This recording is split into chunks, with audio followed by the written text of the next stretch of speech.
Political news, sports news, crime news કે તમારા રાજ્યના સમાચાર, ગુજરાતનો સર્વશ્રેષ્ઠ ન્યૂઝ ચેનલ. વાવ થરાદથી 551 ગાડી સાથે ચેહર માતાની ભવ્ય શોભાયાત્રા મરતુલી જવા માટે નીકળી. ઠેર ઠેર ચેહર માતાની શોભાયાત્રાનું સ્વાગત કરવામાં આવ્યું હતું. જે શોભાયાત્રાનું શિહોરી 4 રસ્તા પર ભવ્ય સ્વાગત કરવામાં આવ્યું.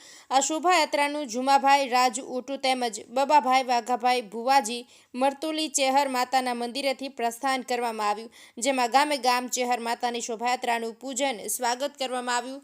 કળિયુગમાં પણ દેવી દેવતાઓ સાક્ષાત છે. મરતુલી ચેહર માતાના અનેક પરચા છે અને લોકો ચેહર માતાની માનતા રાખે અને ચેહર માતા લોકોના અનેક કામ કર્યા છે, અનેક પરચાઓ પૂર્યા છે, તેવા અનેક દાખલાઓ પણ છે. વાત કરીએ તો વાવ થરાદથી 551 ગાડી સાથે ચેહર માતાની ભવ્ય શોભાયાત્રા શિહોરી પહોંચતા શિહોરી હાઈવે 4 રસ્તા ઉપર સ્વાગત કરવામાં આવ્યું હતું. ત્યારબાદ શિહોરી હાઈવે હાજર રહ્યા રાજકુર જયેશભાઈ તેમજ ચકુભા ડાભી તેમજ વિજયભાઈ રબારી, દેવાભાઈ જોશી તેમજ વિપુલભાઈ ભુવાજી ગામ લોકો મોટી સંખ્યામાં ઉપસ્થિત રહી વાવ થરાદથી મરતુલી ચેહર માતાજીએ દર્શન કરવા જતા શ્રદ્ધાળુઓનું સ્વાગત કરવામાં આવ્યું હતું. જયંતિભાઈ ઠક્કર, ન્યૂઝ 16 ગુજરાતી.